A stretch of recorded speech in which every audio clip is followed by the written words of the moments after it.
Hi, I'm Councilmember Dave Thiede, and I'm here today with Mr. Ben Boike, who's our Community Development Director. So Ben, we've been experiencing just a ton of housing growth over the last 5 years. What's going on with that?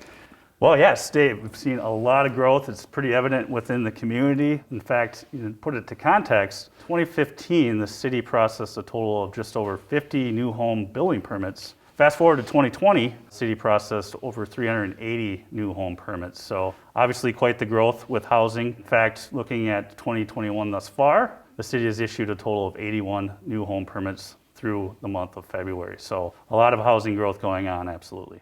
What type of housing are people asking for?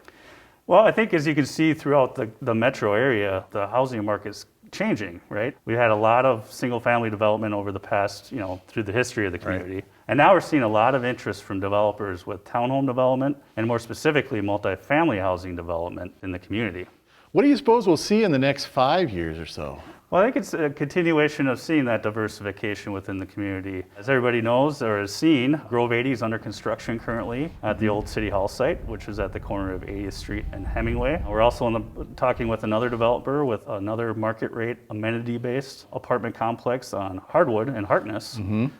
So look for that in the future as well. And then we're seeing other types of development, a development project with detached townhome development. Really this attraction for home buyers to have kind of the maintenance-free living instead of having to take care of the yard and all that comes with single-family home ownership. So I kind of see that as the trend moving forward.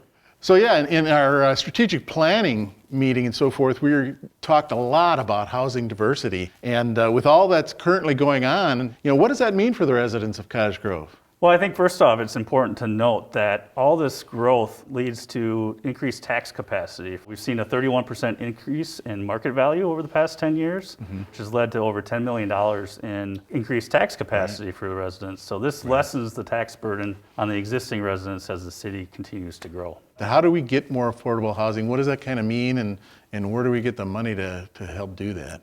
So we're also working on a housing plan currently, and the main point of that housing plan is to look at the various resources either at the federal level or state level or even county level that we can provide in terms of providing housing assistance for residents. So definitely something to keep an eye out for in 2021, and we'll be posting that plan once approved by council on the website. Well, thanks, Ben. That was very informative. Hopefully you know a little bit more. For Council Update, I'm Dave Thiede.